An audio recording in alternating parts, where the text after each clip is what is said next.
vous demandez à Dieu de vous donner des finances, lorsque vous demandez à Dieu de vous donner une onction, le problème n'est pas l'onction. Et lorsque Dieu veut vous examiner, l'un des paramètres que Dieu prendra en considération, c'est la raison pour laquelle vous recherchez le pouvoir financier. La raison pour laquelle vous recherchez cette onction, c'est ce que Dieu vérifie. Dans Jacques chapitre 4, versets 1 et 2, voici ce que Jacques enseignait au corps de Christ. Il dit, d'où viennent les luttes et les querelles parmi vous?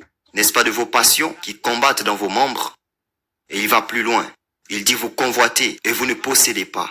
Vous êtes meurtriers et envieux et vous ne pouvez obtenir. Vous avez des querelles et des luttes et vous ne possédez pas parce que vous ne demandez pas. Allez au verset 3. Vous demandez et vous ne recevez pas parce que vous demandez mal dans le but de satisfaire vos passions. Donc ce qui autorise la manifestation n'est pas seulement basé sur le désir de demander, mais sur ce qui alimente la motivation, ce qui alimente cette demande que l'Esprit de Dieu considère.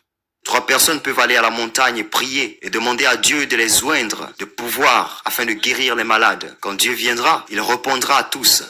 Mais ce qui déterminera qui quittera la montagne avec l'onction, ce n'est pas qu'ils ont accompli le jeûne ou achevé la prière. Il y a de nombreux facteurs. Vos désirs est là. Tout cela est là.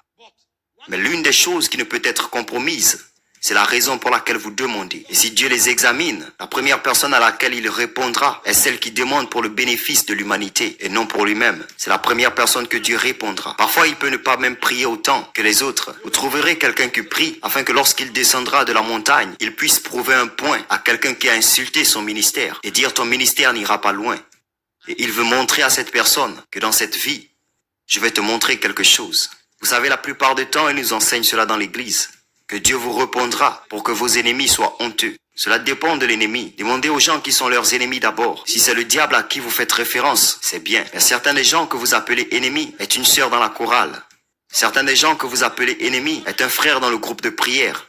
Et donc ce genre d'ennemi, Dieu ne permettra pas à cet ennemi d'avoir honte. Car si cet ennemi a honte, votre orgueil vous aurait asservi pour toujours et à jamais. Car il y a beaucoup de gens qui supplient Dieu de recevoir de Dieu afin de prouver un point.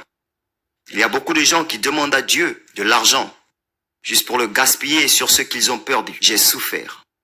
Seigneur, pourquoi mes compagnons font-ils ce qu'ils font? Qu'ai-je fait? Eh bien, s'il s'agit de vos compagnons à qui vous pensez, il y en a certains dans la tombe maintenant. Pourquoi ne pas commencer par là? Seigneur, vois ce que mes compagnons conduisent. Dieu n'est pas là pour prouver un point à votre compagnon. Quand Dieu veut répondre à vos prières, il examinera le motif. Car les choses divines sont trop précieuses pour être gaspillées. On dit ne donnez pas les choses saintes aux porcs. Ils disent ils les piétineront et se retourneront contre vous, car ils ne les apprécient pas. Quelqu'un recherche une onction.